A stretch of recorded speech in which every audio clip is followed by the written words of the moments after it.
The Big Skunk Funk. It was the day of the Vickerstown Flower Festival, and Thomas had been given the important job of taking Sir Topham Hatt's prize roses to the show. Thomas had to be extra careful transporting the roses. If he went too fast, they could fall over and break. "This is your most delicate delivery ever. Remember, slow and steady wins the race," said Emily. Thomas set off and tried to stay as slow and steady as he could.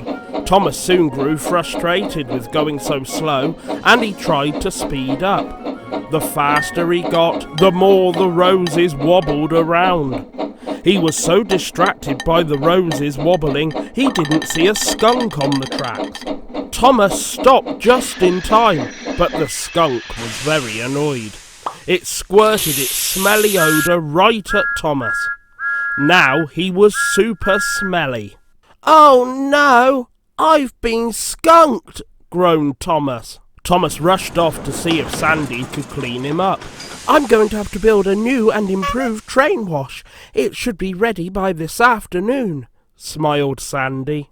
Thomas was frustrated he had to wait so long, so he went to find help. Percy had an idea.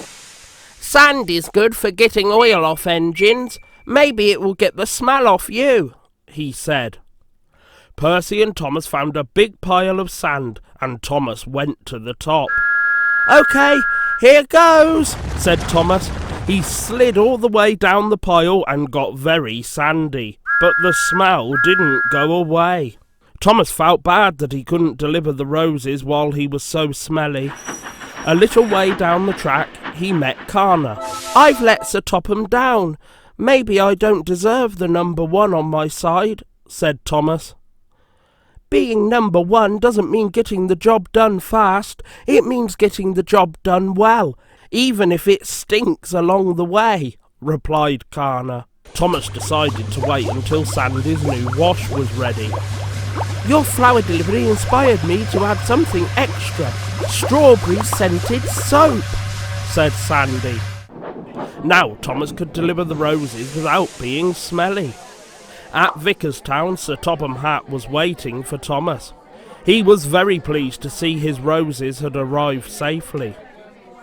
"Is it me, or do these roses smell a bit like strawberry?"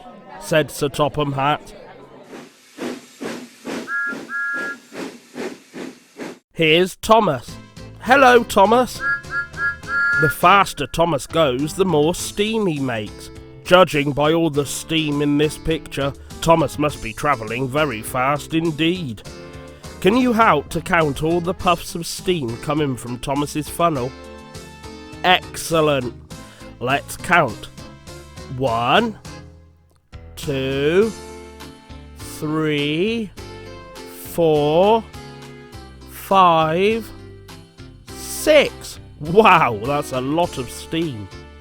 Now, let's find out what happened the day Darcy, the tunnel boring machine, joined the Sodor construction company.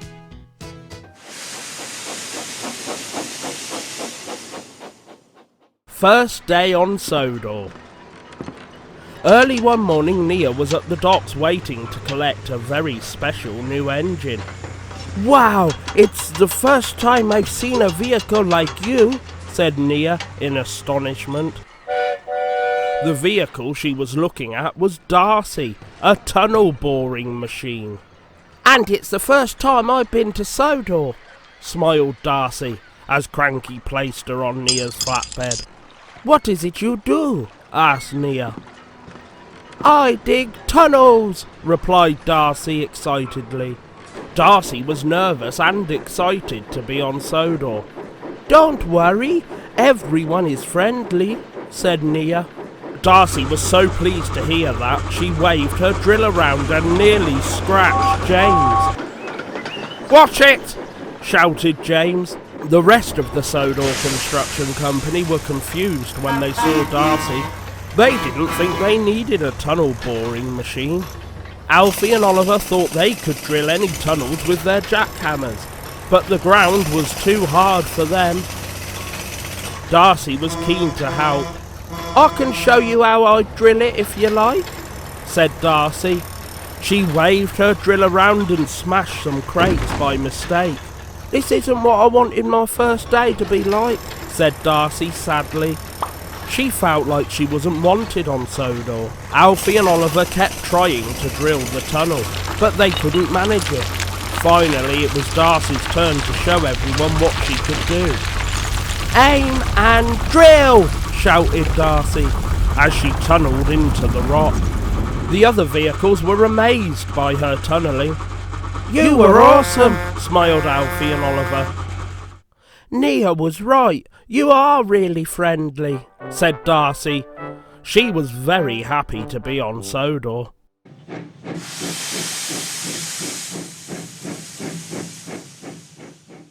Here's Percy puffing through the countryside. You can see all sorts of animals in fields in the countryside. Shall we help Percy by counting all of his new animal friends? Yes, I think we should too. First, let's count the horse. 1. There is only one horse. How many chicks can you count? Chicks are baby chickens. 1, 2, 3, 4, 5. There are 5 little baby chicks. When chicks grow up, they become chickens.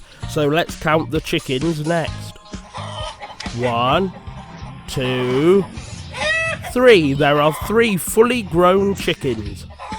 Next, let's count the goats. 1, 2. There are 2 goats. Finally, we'll count the ducks. 1, 2, 3, 4. There are 4 ducks. There's one more animal in this picture that we haven't counted though. Can you see it? Yes, there it is. There's a little brown dog in Percy's coal bunker. You've done extremely well, so let's reward ourselves with one more story, where Thomas meets an engine who seems familiar in Brazil. The other big engine. One day Thomas was working on the Brazilian railway. Suddenly a big blue engine whooshed by and shouted, "Expresso passando!" Further down the line Thomas met the big engine. "My name is Gustavo," smiled the engine. The engine reminded Thomas of someone back on Sodor, but he couldn't remember who. Thomas was so busy thinking about the big engine, he caused Cassia the crane to knock over boxes full of mangoes. The mangoes fell onto the rails and splattered all over Gustavo. "Oh, indignitade!" shouted Gustavo. Thomas suddenly realised that Gustavo reminded him of Gordon. Later, Gustavo and Thomas were rolling down the tracks together. "This is where we part ways. A little engine like you can't take the express line," said Gustavo. Thomas didn't like being bossed around, so he took the express line. Then there was trouble. Thomas began to run out of coal and water. "There must be coal somewhere," said Thomas as he looked around. Eventually, Thomas ran out of steam and came to a complete stop. Just then, Gustavo came down the line and stopped in front of Thomas, just in time to avoid crashing. He was very annoyed. "It's not my fault. What sort of railway doesn't have coal?" said Thomas. "An electric railway," laughed Gustavo. Thomas told him that he didn't like being bossed about by big blue engines, and he said he thought Gustavo was like Gordon. "I wasn't bossing you around, I was helping you," replied Gustavo.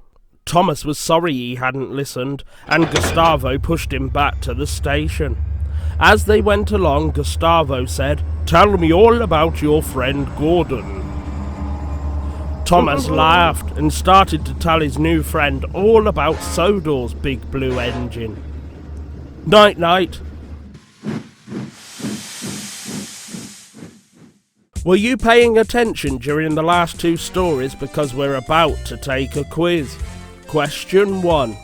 Who was the new engine in the first story, First Day on Sodor? Was it James? Or was it Darcy? That's right, Darcy was new to the island of Sodor, but it wasn't long before she made friends. Question 2. Where is the second story, the other big engine, set? Was it set in Brazil? Or was it set in China? That's right, Thomas was working on the Brazilian railway, in Brazil. Question 3. Which blue engine does Gustavo remind Thomas of in the other big engine? Did Gustavo remind Thomas of Gordon? Or did he remind Thomas of Edward? Both are big blue engines, but Gustavo reminded Thomas of big bossy Gordon. Well done everyone, and thank you for watching. See you again soon. Bye bye.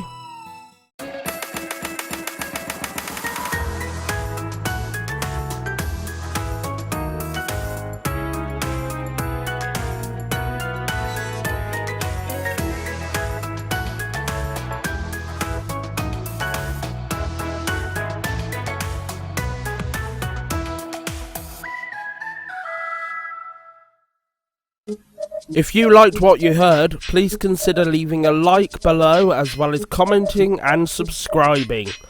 And you can also press the bell next to the subscribe button so that you never miss a video. See you again soon. Bye.